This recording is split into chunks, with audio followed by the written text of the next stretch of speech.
அயலுக்கும் பிவாஹிதா, உங்கள்கிட்ட நான் ஒரே ஒரு விஷயத்தை தான் சொல்கிறேன்.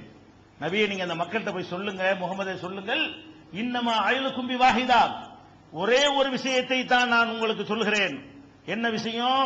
அந்த கூமுல் இல்லா, அல்லாவுக்காக நீங்கள் கொஞ்சம் முன் வாருங்கள். என்ன முன் வாருங்கள்? மஸ்னா, ரெண்டு ரெண்டு பேரா வாங்க. ஃபுராதா, தனியா ஒத்த ஒத்தையா வாங்க. வந்து சும்மா தத்தஃபக்கரு, பிறகு நீங்கள் சிந்தித்து பாருங்கள். மாபி சாஹிபிக்கும் மின் ஜின்னா, உங்களுடைய தோழர் இந்த முகமது இருக்கிறாரே, இவருக்கு ஏதாவது பைத்தியம் கீத்தியம் இருக்குதா, இவர் மரகலண்டவர் தானா என்ற ரெண்டு ரெண்டு பேரா வந்து சோதனை பண்றா. அல்லாஹ் என்ன சொல்றான்னா, சோதனைக்கு அவர் உட்படுத்துறான். கூட்டமா சோதனை பண்றான்னு வைங்களேன், அது கரெக்டான சோதனையா இருக்காது. எல்லாரும் சேர்ந்து என்னை சோதனை பண்ணின்னு வைங்களேன், ரெண்டு பேரும் சேர்ந்து ஓகே எல்லாம் திரும்பி போயிருவீங்க. அல்லாஹ் என்ன பண்றான், எப்படி சோதனை பண்ணுங்கிறான்? ஒவ்வொரு ஆளவா என்ன கேள்வி கேட்க கேளு, அவர்கிட்ட எதை வேண்டாலும் கேளு, அப்படி நெச்சி அடி அவர்கிட்ட ரிப்ளை வருதா இல்லையா? ரெண்டு ரெண்டு பேராவா. ஒரு ஆள் நிறைய பேரை வாண்டு சொன்னா சோதனை கரெக்ட் ஆகாதுங்க. கூட்டத்தில் என்ன செஞ்சிருவான், அப்படி சாஞ்சா சாயிர பக்கம் செம்மறி ஆடு மாதிரி சாஞ்சு போயிருவான். முன்னாடி உள்ள 10 பேர் எல்லாம் ஓகேண்டா, ஓகேட்டாங்க, வாங்க வாங்க, அவன் வந்து பார்க்க மாட்டான். ஒரு கூட்டத்தில் வந்து எதையாவது பார்த்துட்டு சொல்லிட்டு வைங்களேன், 200 பேர் போறோம், 10 பேர் என்ன செய்வான், வந்துகிட்டு எல்லாம் கரெக்டா இருப்பாங்க, எல்லாம் போயிருவாங்க, சோதிக்க மாட்டாங்க கூட்டத்தில். அல்லாஹ் என்ன செய்றான், கூட்டத்தோட சோதிக்காதப்பா, நீ என்ன செய்ய, முகமது அங்க உட்கார வை, ஒவ்வொரு ஆளாவா அவர்கிட்ட பேசு, அவரை டெஸ்ட் பண்ணு, என்ன வேணாலும் கேள்வி கேளு, உனக்கு என்னென்ன டவுட் இருக்கு அவ்வளவு கேளு. அவர் உளர்றாரா, நெத்தி அடியா பதில் சொல்றாரா? ரெண்டு ரெண்டு பேராவா, ஒவ்வொரு ஆளாவா ரெண்டு ரெண்டு பேராவா? அல்ல 3 கூட சொல்லல. எப்படி சொல்றான்னு கேட்டா, அந்த கூமூல் இல்லாஹி மஸ்னா வ ஃபுராதா, அல்லாஹ்வுக்காகவா ரெண்டு ரெண்டு பேராகவா, ஒவ்வொருத்தனாகவா வந்து சும்மா தத்தஃபக்கரு மாபி சாஹிபிக்கும் மின் ஜின்னா, அவர்கிட்ட எந்த விதமான மனச்சிதைவும், ஜின்னத்துனா மனச்சிதைவு, எந்த விதமான மனச்சிதைவும் அவருக்கு இல்லை. இன்ஹுவ இல்லா நதீர், அவர் அல்லாஹுவை பற்றி, மறுமையை பற்றி, நரகத்தை பற்றி எச்சரிக்கை கூடியவரே தவிர அவர்கிட்ட எந்த விதமான சிதைவும் இல்லை என்பதை டெஸ்ட் பண்ணும். எத்தனை ஆன்மீகவாதிகள் இருப்பாங்க, டெஸ்டுக்கு உட்பட மாட்டாங்க. சோதனை நம்பிட்டு போ, நாங்க சொல்றோம்ல, நீ நம்பணும்லன்றாங்க. இவரை பத்தி எல்லாரும் சொல்றான், அது வேணாம், டெஸ்ட் பண்ணும். அவரை சோதிப்பா, அவர் என்ன சொல்றாரோ அதுக்கு ஏற்றவரா இருக்கான்னு சொல்லி ஒவ்வொருத்தனா வந்து சோதி. ரெண்டு ரெண்டு பேர் இப்படி யாராவது வருவாங்களாங்க?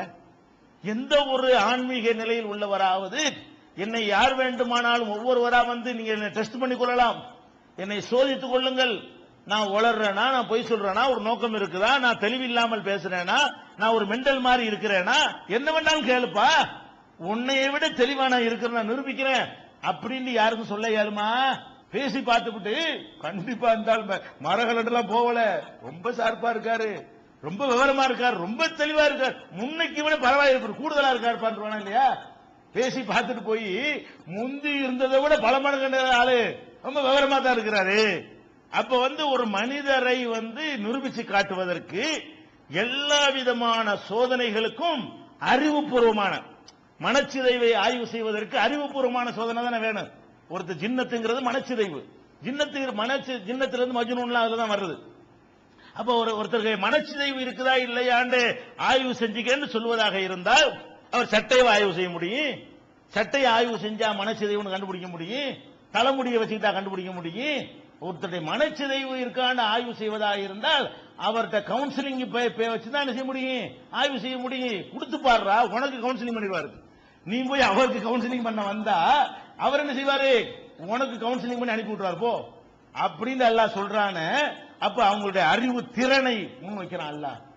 யார் அல்லாஹ்வுடைய தூதர் நான் நியமிச்சிருக்கிறேனோ அவர் மனச்சிதைவாகி இந்த வார்த்தையை சொல்லவில்லை, ரொம்ப தெளிவாக இருந்து கொண்டு சொல்கிறார், நல்ல வசதியாக இருந்து கொண்டு சொல்கிறார், கடந்த காலத்தை அப்பளுக்கு இல்லாமல் சுத்தமாக வைத்துக் கொண்டு சொல்கிறார், உயர்ந்த குலத்திலே பிறந்து விட்டு சொல்கிறார், உயர்ந்த அந்தஸ்திலே இருந்து கொண்டு சொல்கிறார், காபா ஆலயத்தை நிர்வகிக்கிற குடும்பத்தினுடைய தலைமை பொறுப்பிலே இருந்து கொண்டு அவர் சொல்கிறார்.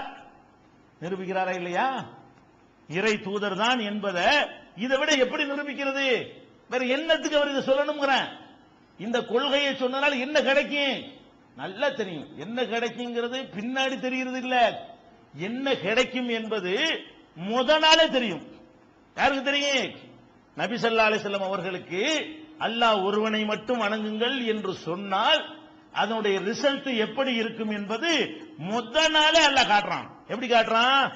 இவங்க வந்து படுத்துட்டாங்களா, பயந்து போய் படுத்த உடனே அவங்க மனைவி ஹதீஜா என்ன பண்றாங்க, அவங்களால எந்த ஆறுதலை சொல்றாங்க. இந்த மாதிரி முதல் சொல்லி காட்டினோம்ல, அந்த ஆறுதலை எல்லாம் சொல்றாங்க. இருந்தாலும் ரசூல் ஸல்லல்லாஹு அலைஹி வஸல்லம் அவர்கள் ஆறுதல் அடையல. மனசு கேட்கல, என்ன போட்டு ஒரே குழப்பமா இருக்கு, ஏதோ வந்தாரு இருக்கிறாரு, என்ன இது, என்ன அல்லாஹ் இருந்தா வருதா, நம்ம ஏதோ அப்படின்னு குழப்புறாங்க. உடனே என்ன பண்றாங்கன்னு கேட்டா, அந்த மக்காவுல வரக்காண்டு ஒருத்தர் இருந்தார், வரக்கா பின் நௌஃபலுடைய மகன் வரக்காண்டு ஒருத்தர் இருந்தாரு. அவர் வந்து ஹதீஜா நாய்க்கு கொஞ்சம் தூரத்து சொந்தத்துக்காரர் வர. அது போக அவர் வந்து முந்தைய வேதங்கள்ல கொஞ்சம் பரிச்சயம் உள்ளவர், பழைய தௌராத்து இஞ்சில்கள் இதெல்லாம் என்ன செஞ்சவர், வாசிச்சு அறிஞ்சவர். அவங்க என்ன செய்யறாங்க, ஹதீஜா நாயகி இவர் என்ன இறை செய்தி இறை தூதருங்க, நம்ம கணவர் வந்து கரெக்டான ஆள் தான், ஆனா இப்படி சொல்றாங்க, பயப்படுற மாதிரியும் தெரியுது, நம்ம இது என்னன்னு தெரிஞ்சுக்கிறோமே அப்படின்னு சொல்லி இந்த வேதங்களை பற்றி யார் அறிந்திருக்கிறார்களோ அவங்கள்ட்ட கூட்டிட்டு போவோம் அப்படின்னு சொல்லி நபிகள் நாயகம் ஸல்லல்லாஹு அலைஹி வஸல்லம் அவர்களை வரக்காவிடத்தில் அழைத்து வருகிறார்கள். வரக்கா பின் நௌஃபல்ட்ட என்ன செய்யறாங்க, அழைத்து வந்து உங்க சகோதரன் மகன் சொல்வதை கொஞ்சம் கேளுங்க.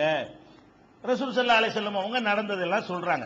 இந்த மாதிரி குகையில இருந்தேன், ஒரு பயங்கரமான ஒரு தோட்டத்தில் ஒருத்தர் வந்தாரு, வந்து என்னை கட்டி அணைச்சாரு, ஓது வீராகன்னு சொன்னாரு, எனக்கு பயங்கரமா நடுக்கமாயி போச்சு அப்படின்னு சொல்லி அந்த இக்ரா பிஸ்மி ரப்பிக்கல் லதீ கலக் அதெல்லாம் ஓதி காட்டுறாரு. காட்டின உடனே எல்லாத்தையும் கேட்டவர் சொன்னாரு, உம்மிடத்திலே வந்திருக்கிறாரே அவர்தான் மூசாவிடத்தில் வந்தவர். உம்மிடத்தில் யார் வந்தாரோ அவர்தான் மூசாவிடத்தில், அந்த பழைய வேதங்கள்லாம் படிச்சவர்.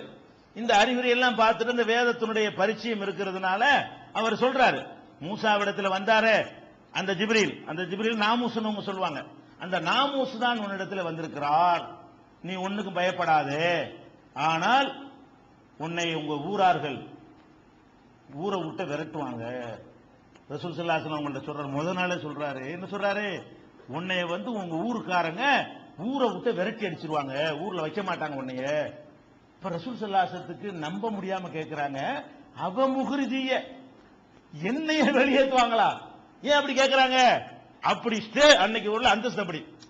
அன்னைக்கு அவர் ரசூல் ஸல்லல்லாஹு அலைஹி வஸல்லம் அந்த நிமிஷம் வரைக்கும் அவர்களுக்கு அந்த சமூகத்துல இருந்த அந்தஸ்தை வச்சு பார்த்தா நம்மளை எப்படி வெளியேற்றுவாங்க, நம்மள அவ்வளவு அந்தஸ்துல வச்சிருக்கிறாங்க, நம்மள அவ்வளவு மரியாதையில வச்சிருக்கிறாங்க, நம்மள அவ்வளவு கண்ணியமாக வச்சிருக்கிறாங்க, குடும்பத்தால செல்வத்தால குணத்தால பழக்க வழக்கத்தினால பண்பாட்டினால எல்லாத்தினாலையும் நம்மள அறிவுனால நம்மளை எங்கேயோ வைத்திருக்கிறாங்க, நம்மளை எப்படி வெளியேற்றுவாங்க அப்படின்னு நம்ப முடியாம கேட்கிறாங்க.